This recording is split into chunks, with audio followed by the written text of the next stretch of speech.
क्या आप जानते हैं, भारत में एक ऐसी भूमि है जहां देवता स्वयं जाकर प्रणाम करते हैं, जहां भगवान विष्णु ने अपनी संपूर्ण शक्ति से एक असुर को मोक्ष का द्वार बना दिया, और जहां आज भी हर वर्ष लाखों लोग अपने पूर्वजों का ऋण चुकाने आते हैं।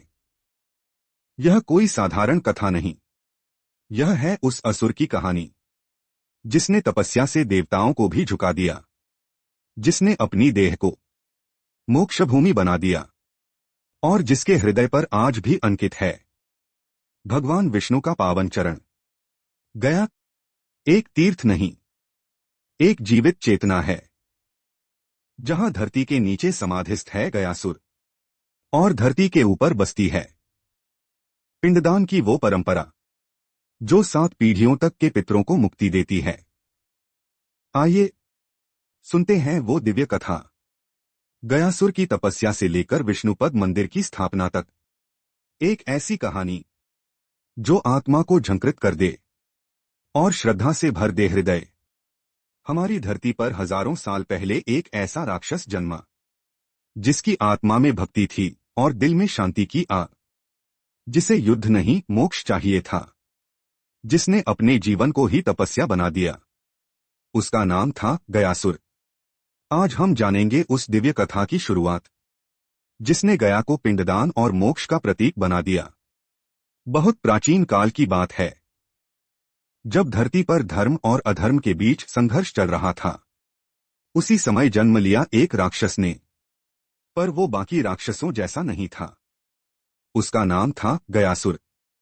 राक्षस कुल में जन्म जरूर लिया, पर मन से वो शांत भक्ति में रमा हुआ था।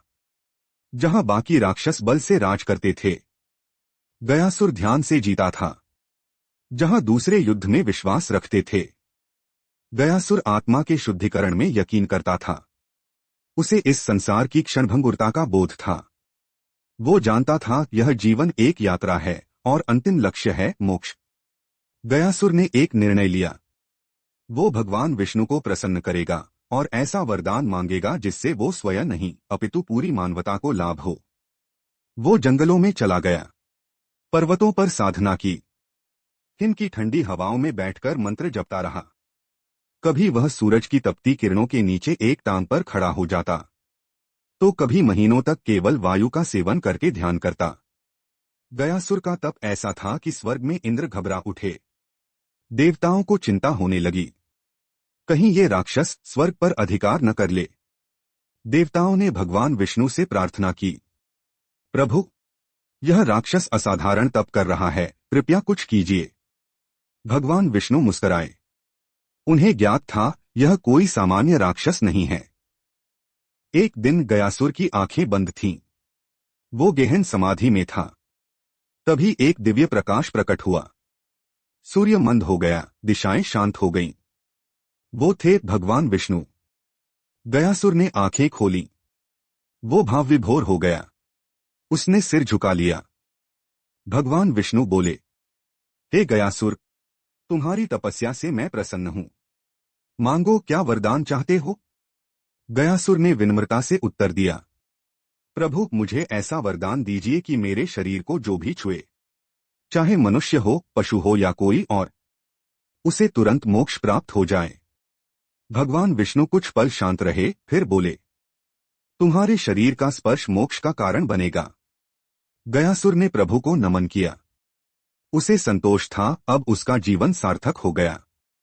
लेकिन वो नहीं जानता था कि उसका यह वरदान भविष्य में क्या संकट लाएगा। कैसे उसका यही तप और त्याग धर्म की व्यवस्था को हिला देगा। एक राक्षस ने जो किया वो ऋषियों से भी कठिन था, पर अब एक नई समस्या जन्म लेने वाली थी।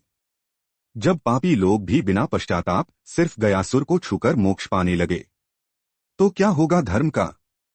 जिसने राक्षस होते हुए भी ऋषियों को पीछे छोड़ दिया, जिसने अपने तप से भगवान विष्णु को प्रसन्न कर लिया, वही गयासुर अब बना था एक ऐसी व्यवस्था का केंद्र, जहां बिना कर्म के, बिना पश्चाताप के लोगों को मिलने लगा था मोक्ष। पर क्या यह धर्म था या धर्म से विचलन?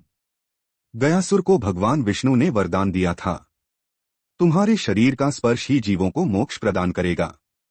यह बात जैसे ही फैलनी शुरू हुई, लोगों की भीड़ गयासुर की ओर दौड़ पड़ी। पापी, अत्याचारी, अधर्मी लोग जो जीवन भर गलतियां करते आए थे, अब गयासुर को बस छूकर अपने पाप धो डालना चाहते थे। मोक्ष अब तपस्या से नहीं, बल्कि सिर्फ स्पर्श से मिलने लगा था। और यही था धर्म संकट की शुरुआत। स्वर्ग लोक में चिंता बढ़ने लगी। चित्रगुप्त की पुस्तकें उलझने लगीं। पापियों को दंड देने का अधिकार ही मिट रहा था। नरक की राहें सूनी होने लगीं, क्योंकि गयासुर के स्पर्श से सबको मुक्ति मिल रही थी। इंद्र, यमराज, ब्रह्मा सब चिंतित थे। उन्होंने भगवान विष्णु से कहा, प्रभु, गयासुर का वरदान धर्म की रीढ़ को तोड़ रहा है। अब कोई कर्म नहीं कर रहा, सब मोक्ष पाने की तलाश में हैं। भगवान विष्णु शांत थे, पर उन्होंने निर्णय ले लिया था। अब समय है गयासुर से पुनः मिलने का। भगवान विष्णु गयासुर के पास पहुंचे। गयासुर अब भी शांत समाधिस्थ अवस्था में था। भगवान बोले, हे गयासुर, तुम्हारा वरदान लोगों के लिए वरदान नहीं, अब बाधा बन गया है। धर्म, कर्म और मोक्ष की मर्यादा टूट रही है। मैं एक पवित्र यज्ञ करना चाहता हूं, लेकिन मुझे उसके लिए एक पवित्र स्थान चाहिए। ऐसी भूमि जो पूर्ण रूप से सात्विक हो। क्या तुम सहायता करोगे? गयासुर ने आंखें खोली। वो जानता था कि समय आ गया है। उसने कोई बहाना नहीं बनाया, कोई प्रश्न नहीं किया। वो बोला, प्रभु, जब मैं स्वयं जीवित हूं, तो आपको भूमि ढूंढने की क्या आवश्यकता? आप चाहे तो मुझ पर ही यज्ञ कर लीजिए। अपना चरण मुझ पर रख दीजिए। यही मेरे जीवन की पूर्णता होगी। यह कोई सामान्य निर्णय नहीं था। गयासुर जानता था कि यदि भगवान विष्णु ने उस पर चरण रख दिया, तो वह स्थिर हो जाएगा, सदियों तक हिलेगा नहीं। वो जीवित समाधि ले लेगा। पर उसने स्वीकार किया, क्योंकि उसके लिए अपना अहं त्याग कर प्रभु को यज्ञ भूमि बनाना ही सच्चा मोक्ष था।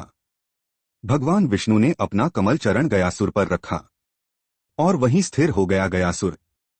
एक राक्षस ने वो किया जो बड़े बड़े संत नहीं कर पाए। उसने त्याग दिया अपना अस्तित्व, ताकि धर्म की मर्यादा बची रह सके। वो गयासुर जिसने राक्षस होने पर भी सबसे बड़ा त्याग किया। पर कहानी यहां खत्म नहीं होती, क्योंकि भगवान विष्णु के उसी चरण से जन्म हुआ एक तीर्थ का गया, जहां आज भी लाखों लोग करते हैं पिंडदान, ताकि उनके पितरों को मिले मोक्ष। अब जब गयासुर स्थिर हो चुका था, भगवान विष्णु ने वहां किया यज्ञ, और वहां जन्मी एक अमर परंपरा, एक सनातन तीर्थ गया। कुछ स्थल धरती पर ऐसे होते हैं जो केवल मिट्टी के नहीं, बल्कि त्याग और तपस्या की यादों से बने होते हैं। और गया उनमें सबसे दिव्य, सबसे गूढ़ है, जहां एक राक्षस ने अपने अहम का बलिदान दिया और भगवान ने उस पर अपना चरण रखकर उसे बना दिया सनातन मोक्ष भूमि। जब गयासुर ने अपने आप को भगवान विष्णु के यज्ञ के लिए समर्पित किया, वह भूमि के समान लेट गया। भगवान विष्णु ने अपना दाया चरण गयासुर की छाती पर रखा और उसी क्षण गयासुर स्थिर हो गया, जीवित समाधि में चला गया। आकाश में दिव्य घोष हुआ, यह भूमि अब गया के नाम से जानी जाएगी। भगवान विष्णु ने उसी स्थान पर एक पवित्र यज्ञ किया। देवताओं ने स्वर्ग से पुष्पवर्षा की, ऋषियों ने आकर वहां तपस्या आरंभ की, और तभी एक वचन दिया गया, जो भी श्रद्धा से इस भूमि पर पिंडदान करेगा, उसके पितृगण मोक्ष को प्राप्त करेंगे। इस घोषणा से गया बन गया पितरों की मुक्ति का द्वार। गयासुर, जो अब समाधिस्थ था, ने समाधि में रहते हुए प्रभु से एक और विनती की, प्रभु, मेरे शरीर पर जो लोग श्राद्ध करेंगे, उन्हें पितरों का आशीर्वाद मिले, और जब तक लोग इस तीर्थ में श्राद्ध करेंगे, मैं उसी आनंद में लीन रहूंगा। भगवान ने मुस्कुराकर कहा, तथास्तु। गया भूमि में आज भी 3 पवित्र चिन्ह माने जाते हैं। विष्णुपद मंदिर, जहां भगवान विष्णु का पावन चरण चिन्ह पत्थर पर अंकित है। फल्गु नदी, जो वर्तमान में अदृश्य होकर भी श्राद्ध कर्मों की साक्षी बनती है।